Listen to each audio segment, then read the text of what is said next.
usted va a un psicólogo 20 años y usted no hace el ejercicio de mirarse por dentro y generar algún tipo de introspección en términos de conducta, en términos de emociones, en términos de patrones que ha perpetuado sin darse cuenta, va a estar 20 años fortaleciendo lo mismo, porque vamos, o sea, tienes que pasar por ese viaje interior, tienes que pasar por ese despertar interno.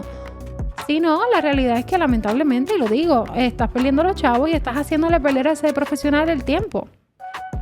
Hola gente linda, ¿cómo están? Mi nombre es Magdi Candelaria y me entusiasma mucho que estén aquí conectados conmigo en esta ocasión.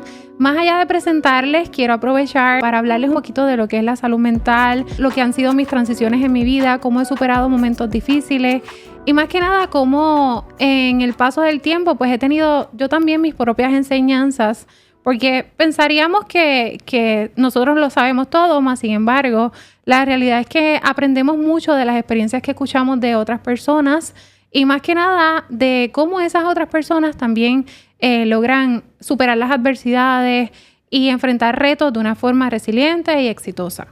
Y bueno, mi nombre es Magdi Candelaria, como les mencioné, así que no es Magda, no es Magdalena, no es Mandy, no es Mindy, y se los digo genuinamente.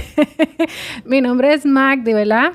Ese es mi nombre de pila, Magdi Candelaria. Soy psicóloga licenciada aquí en Puerto Rico y tras de eso hice una maestría en sexualidad humana, así que conozco un poco de ambas áreas, ¿verdad? Y es bien importante que consideremos la importancia de nuestros pensamientos, sí, pero más que nada de la salud como un espectro completo en términos de biología, en términos de cómo nuestra mente influye precisamente en esa biología, cómo el contexto también influye en la forma en que nos comunicamos, pensamos, sentimos, somos, interactuamos, entre otras cosas, ¿verdad? Así que para mí, dentro del ejercicio de este podcast es muy esencial que al usted escucharme o al usted verme, se tome a la tarea de hacer ese trayecto interno y autoevalúe. Oiga, ¿cuáles son mis pensamientos prioritarios?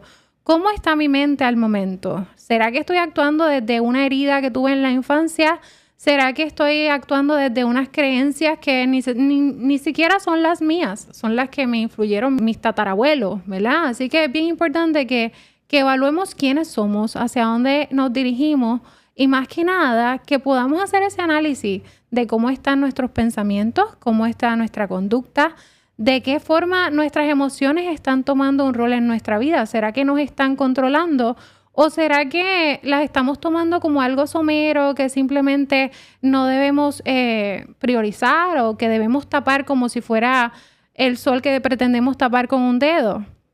Y es importante que usted se haga todas estas preguntas precisamente porque de esta forma es que generamos los cambios en nuestra mente, valga la redundancia, logramos transformaciones y más que nada generamos una introspección para que en generaciones futuras y en futuras ocasiones donde usted se vea en una situación similar, no necesariamente actúe de una forma en que sea dañina, nociva o incluso que afecte a la otra persona sin darse cuenta. Así que es bien importante ese trayecto interno para que podamos realmente ser seres congruentes, sensibles y más que nada en respeto de otras personas. Y bueno, ahora quiero aprovechar el espacio, ¿verdad?, para hablarles un poquito de mí. Yo soy nacida en el pueblo de Santurce, allá en San Juan, en el Hospital Pavía. Mi mamá tenía 43 años para ese entonces y mi papá tenía 47.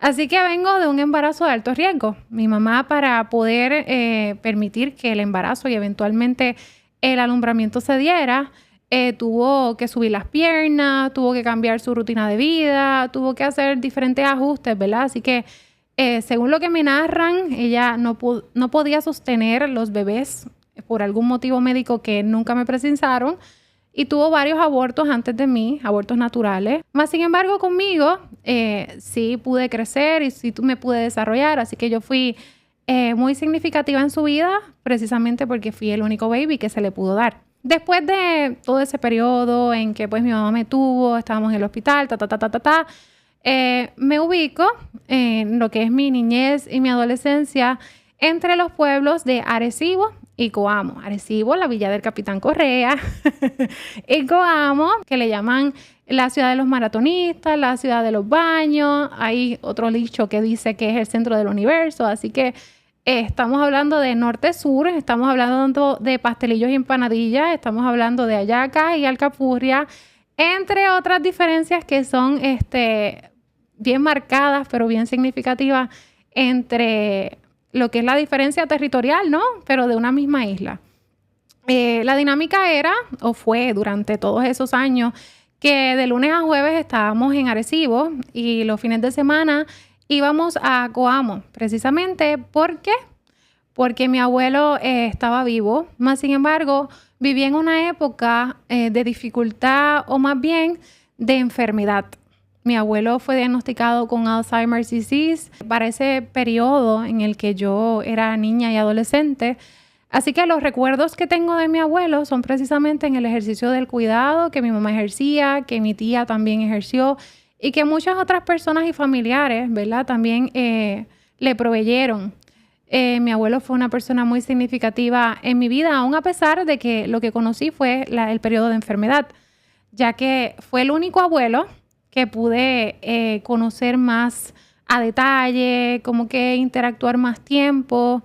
Yo sí pude conocer a mis abuelos paternos, más sin embargo, murieron cuando yo tenía 3, 4, 5 años, más o menos para ese periodo. Así que los recuerdos que tengo de ellos dos son muy vagos. Más sin embargo, de este abuelo que les estoy mencionando, que íbamos a visitar todos los fines de semana, pues sí, recuerdo bastante y cierro los ojos y puedo revivir ese momento en el que lo veía y lo cuidaba. Ambos pueblos han sido cimiento y base de lo que soy. No obstante, tengo que destacar que yo ejerzo todo lo que es mi etapa académica y todo lo que son mis primeros grupos sociales, hasta mi primer noviecito fue de acá de Arecibo. Así que siempre me he visto más influenciada a estar acá en la zona norte, precisamente en este pueblo. Mucha gente me ve y no me conoce. Como hay mucha gente de Coamo que me ve y no saben que yo también tengo sangre de allá. Así que vivo en esta constante disyuntiva, muy orgullosa de lo que han sido mis cimientos y cómo entre el norte y el sur he podido generar pues la personalidad de lo que soy hoy. Después de mi periodo de graduarme de la escuela superior, que valga la redundancia, estuve desde kinder al 12 en una misma escuela. Decido moverme a estudiar la época universitaria en la UPR, Recinto Universitario de Mayagüez. Yo tenía la visión de iniciar en el programa de sociología y luego moverme al programa de psicología de esa misma institución.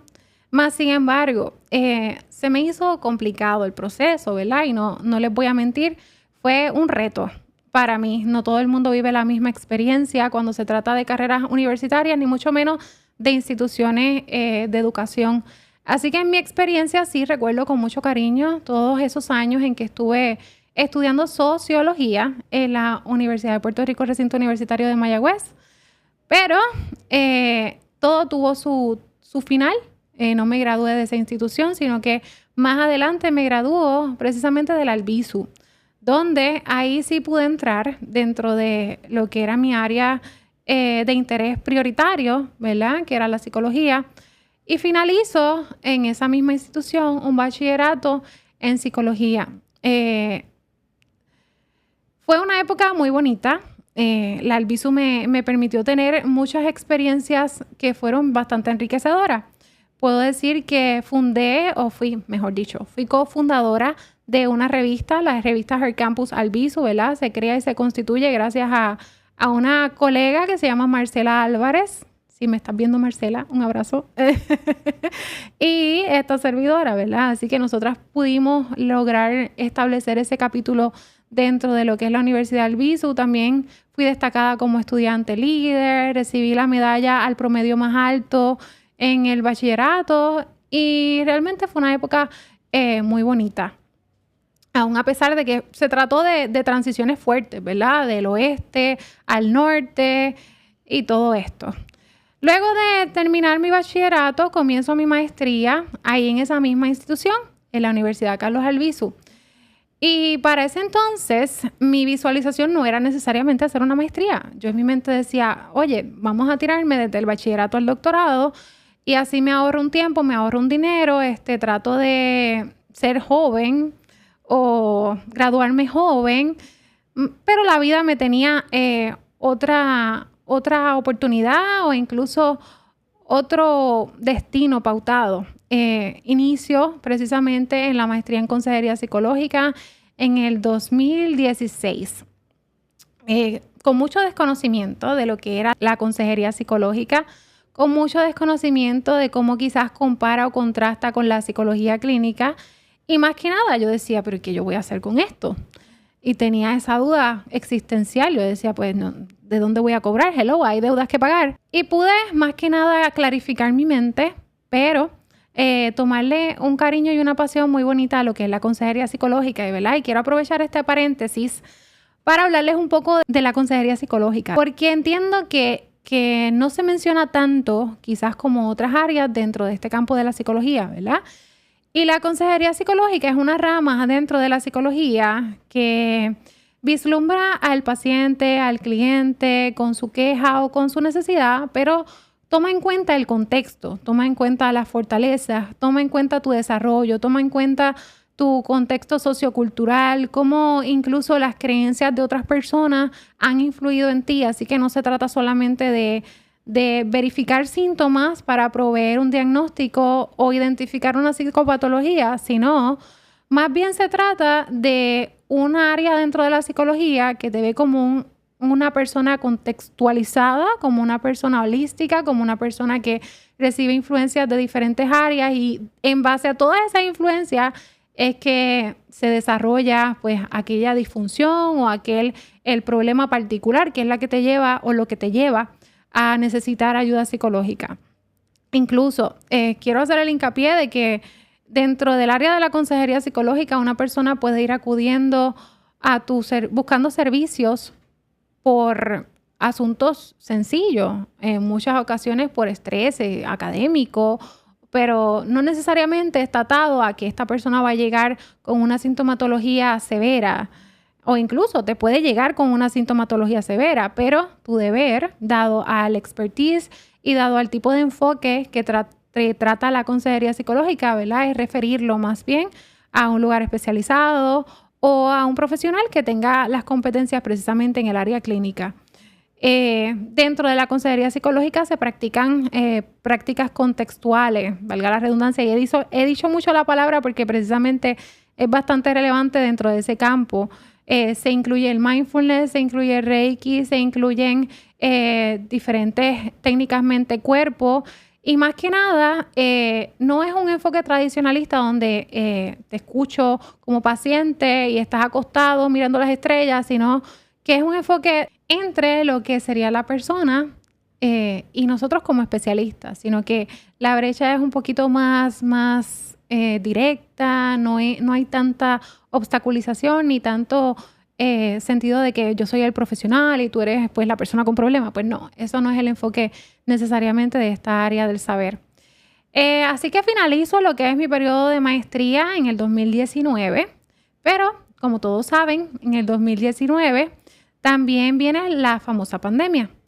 Así que fue una transición en mi vida. La pandemia me afectó, sí, pero más que nada me permitió ver cómo mi mamá estaba comenzando a deteriorar de una forma rápida y cómo comenzaron a darse diferentes diagnósticos de salud en ella. Así que a partir de ese entonces, los cuidados fueron más necesarios, mi presencia en citas médicas también fue más necesaria, y realizar ajustes a lo que era mi vida académica fue bastante necesario. A partir del 2019, también yo inicio mi programa doctoral en psicología clínica, precisamente en la Universidad Ponce Health Science, que recién se estaba ubicando en San Juan. Así que ni siquiera tenían un building específico o un edificio como tal con su nombre, sino que estaban alojadas dentro de otra institución, y yo llegaba pues a esa otra institución a tomar las clases correspondientes. 2019 también fue el mismo año en el que yo decidí empezar premédica. Así que paralelo a el doctorado de psicología clínica, a mi mamá empezando con el proceso de deterioro, yo decido también comenzar el periodo de premédica. Fueron muchas cosas a la misma vez, como usted se puede imaginar, así que necesariamente tuve que soltar una de ellas y lo primero que solté fue la premédica.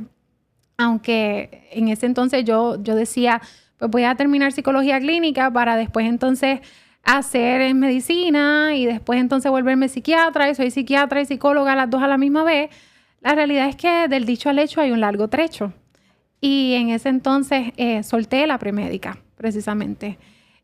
Pasa el tiempo, comienzo dentro del programa de psicología clínica, me va muy bien, saco buenas notas, me mantengo 4 puntos, aprendo muchísimo y no lo digo de una forma jactanciosa, sino más bien porque me gustaba mucho lo que estaba aprendiendo. Me enamoro de lo que es la neurociencia, empiezo a tomar diversas clases en esa área, me enamoro de la psicología forense, comienzo a tomar varias electivas en esa área. Más sin embargo, en el 2021, 2022 aproximadamente, decido hacer una pausa. ¿Y en qué consistió esa pausa? Pues esa pausa consistió en que consideré el Army como una opción. En ese entonces, sin mucho pensarlo, sin comentárselo básicamente a nadie, así que este podcast va a ser bastante revelador. Me voy al Army. Allá estuve desde noviembre hasta principios de enero aproximadamente. La experiencia fue una de mucho aprendizaje y no voy a minimizar todo el aprecio que tengo por todos los soldados, porque vi y viví con ellos lo que es estar dentro de ese ambiente y experimentar todo lo que allí se vive. En mi caso particular, para mí no funcionó y para mí fue una experiencia de mucho desgaste físico, mental. Me desmayé 4 veces, me rompí los espejuelos 3 veces, me pasaron cosas bastante catastróficas, pero dentro de lo que fue esa experiencia sí puedo decir que aprendí mucho y comprendí cómo a veces un plato de comida puede minimizarse para algunas personas, pero para un soldado un plato de comida luego de que lleva 4 semanas comiendo en Maurice es algo bastante satisfactorio, es algo bastante enriquecedor y a veces nada más se sueña con tal de tener un platito caliente y algo distinto o algo totalmente opuesto a lo que vives diariamente. Así que regreso a Puerto Rico luego de esa experiencia del Army y llego transformada en muchos aspectos. Yo creo que después de este tipo de experiencia uno empieza a generar sensibilidad hacia literalmente todo lo que tienes a tu alrededor. Y yo no fui la excepción. Siempre he sido agradecida y siempre he sido bastante humilde y genuina, pero comencé a valorar más lo que tenía en mi entorno. Comencé a ser como más cuidada con mi mamá, comencé a ser más cuidada con cada espacio en el que interactuaba y comencé a formar lazos con muchas personas que antes quizás no tenía tan presente o que no me interesaba necesariamente formar vínculos con él o con ella en específico. Así que el Army me permitió también expandir en eso de las destrezas sociales. Y posterior a estar un tiempo acá y vivir todo lo que fue esa transición, continuó dentro del programa doctoral, en psicología clínica, todo va bien. Sigue pasando el tiempo, mi mamá sigue envejeciendo, mi mamá sigue empeorando, el contexto con mi mamá se vuelve más complejo cada vez. Mi mamá comienza a necesitar cuidadoras 24/7, comienza a necesitar gente especializada, no tan solo una persona que pues simplemente tenga destrezas de cuidado, sino enfermeras como tal, dado a que eran demasiadas condiciones de salud coexistiendo a la misma vez.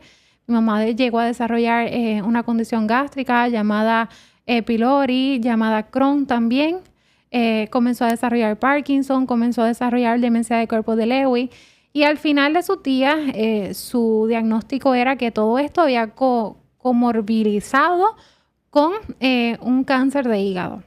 Así que se trataba de un contexto bien delicado y más que nada doloroso, ¿verdad? Nosotros como familia sufrimos bastante y yo, que era la que tenía más conocimiento científico, más conocimiento técnico, más conocimiento en esa área de lo que es el manejo del paciente, me tuve que ver en la encrucijada de cuándo tenía que poner la línea entre ser hija o ser profesional, entre atender al médico o vivir el dolor de lo que mi mamá estaba padeciendo en conjunto con ella, porque aunque uno trate de hacer una barrera para tratar de ser lo más ético o tratar de ser lo más prudente, cuando toca ver a un ser querido de esa forma y cuando toca ver a un ser querido en una realidad como esta, las fibras empiezan a tocarse y uno se vulnerabiliza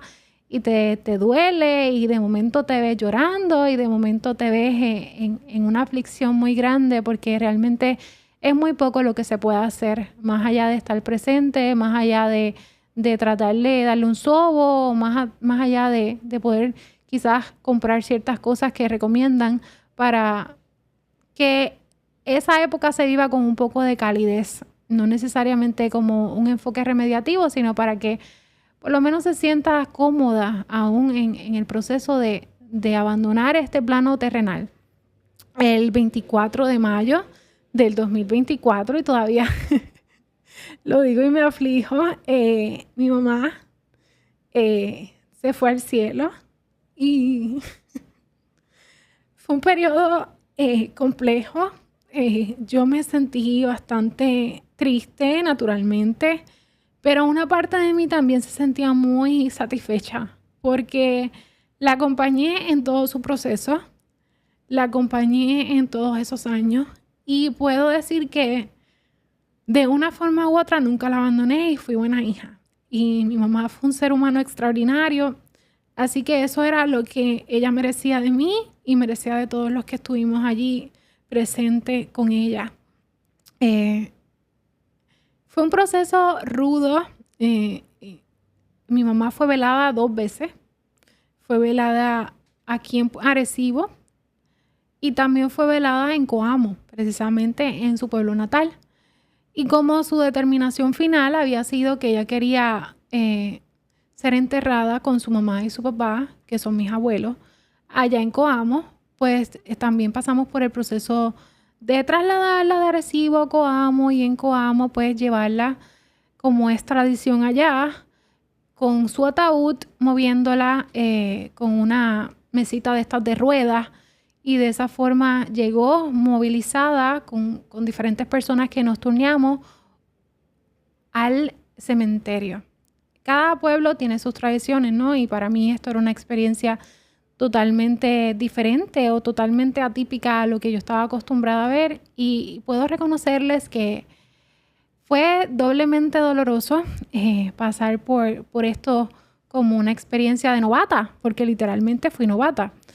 Pero dentro de lo que esa realidad representó también pude conectar más con la gente del pueblo y me dio mucha alegría, ¿no? Que antes de llegar a ese cementerio mi mamá pudiera pasar por su casa, porque la pasaron por su casa ya que quedaba bien cerquita del cementerio y fue una experiencia que pues quizás ella ya no estaba ahí ciertamente y ya no podía verbalizar que eso era algo que quería, pero yo sé que conociéndola y en su ejercicio de valor por su pueblo, eso le generó mucha satisfacción y alegría desde el cielo.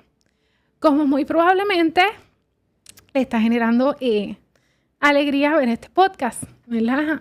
Mi mamá siempre fue mi fan número 1 y también fue quien me impulsó en cada cosa, en términos de la psicología o en términos de cada proyecto que yo decidí emprender. Yo siempre he sido una persona bien creativa, siempre he tenido no una meta, 45 metas y siempre he pretendido estar no en un programa, sino en 45 programas a la misma vez.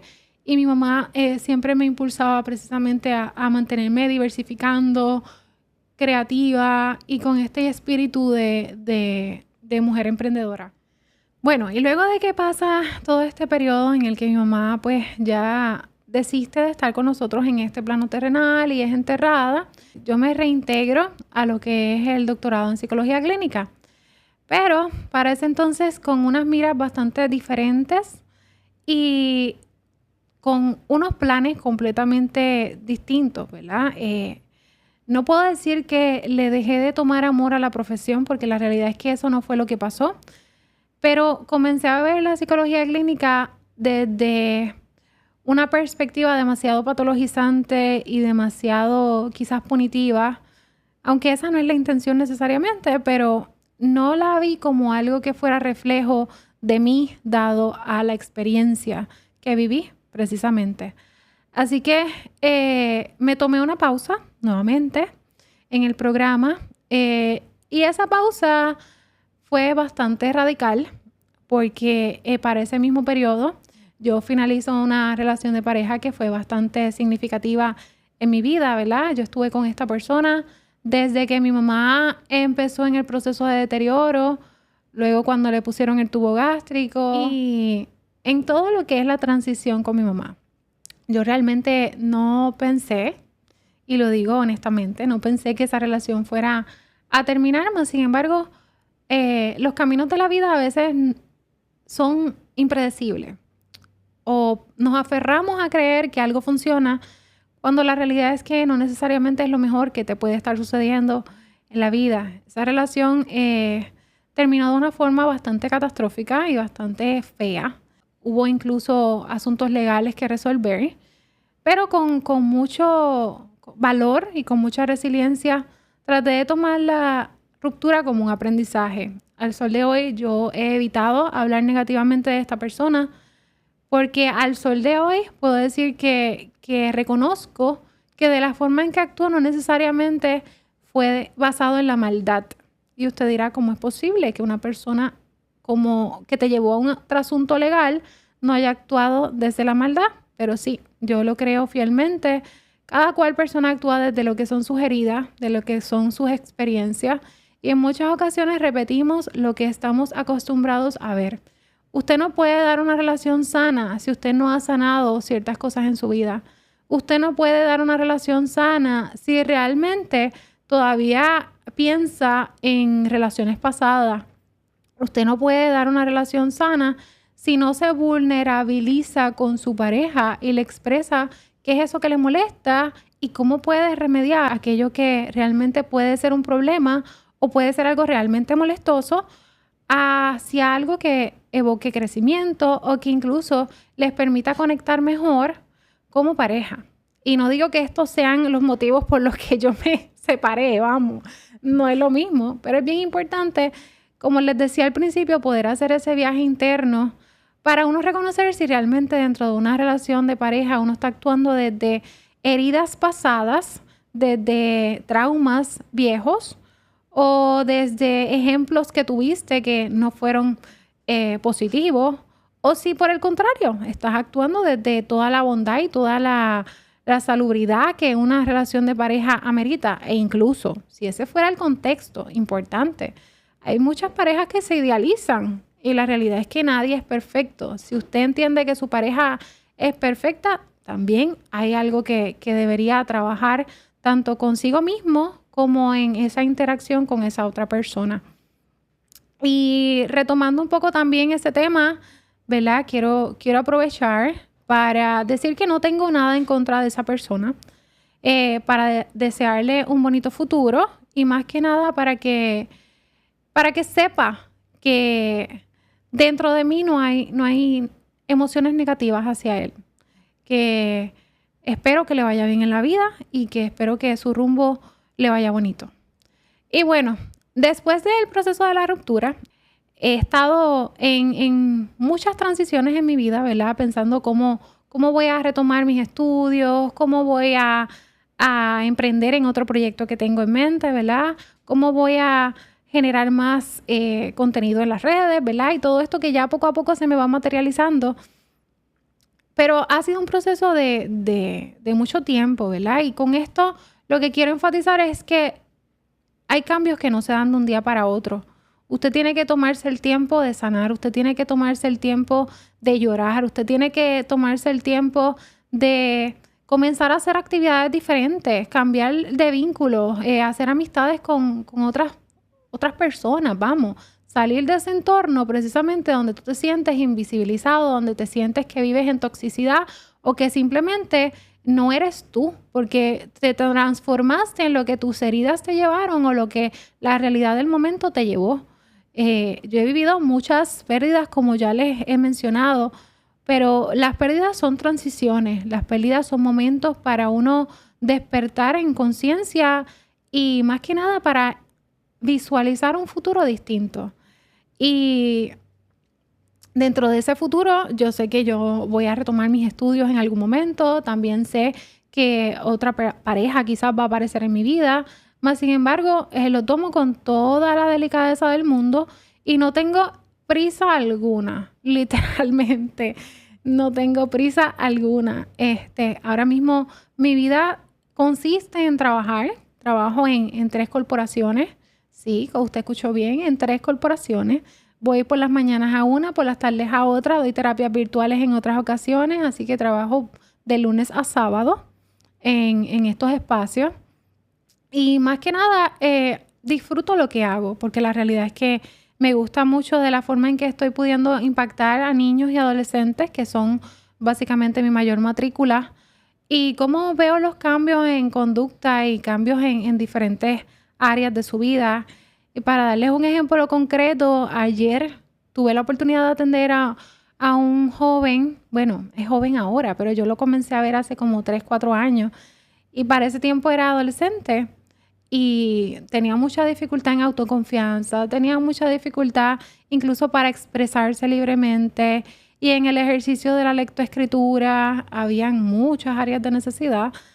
Y hoy por hoy toma clases de natación, toma clases de ajedrez, está en cuadro de honor de su escuela, y usted dirá, wow, es un cambio del cielo a la tierra. Y sí, la realidad es un cambio del cielo a la tierra, pero eso es lo que la consistencia genera. Y en esta área del saber, tanto la consistencia como la apertura al cambio siempre son bastante necesarias. Si usted va a un psicólogo 20 años y usted no hace el ejercicio de mirarse por dentro y generar algún tipo de introspección en términos de conducta, en términos de emociones, en términos de patrones que ha perpetuado sin darse cuenta, va a estar 20 años fortaleciendo lo mismo, porque vamos, o sea, tienes que pasar por ese viaje interior, tienes que pasar por ese despertar interno.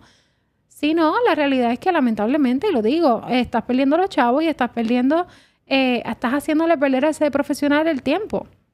Estos procesos sí conllevan cambios, pero son cambios que tú afrontas una vez tú empiezas a sanar esa herida y permites que la herida sangre y te das a la oportunidad de recoger la sangre y literalmente te bañas en sangre y pasas por estos momentos donde el corazón se te rompe y lo vuelves a coser y lo vuelves a reformar, ¿verdad? Porque naturalmente no se trata de un proceso fácil ni sencillo, pero es un proceso que sí conlleva cambios muy positivos y una visión de mundo que va a ser mucho más asertiva y mucho más positiva para el que se permite experimentar esto.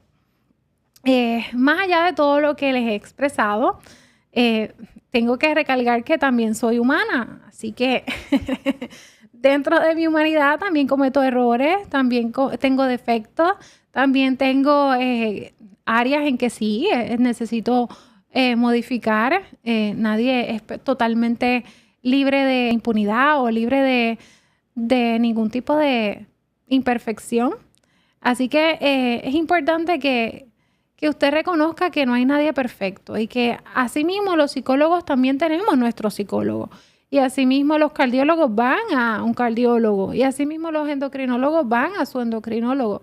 Nadie está exento de ser tratado por otro profesional, incluso de su misma área. Así que es bien importante que tengamos eso presente.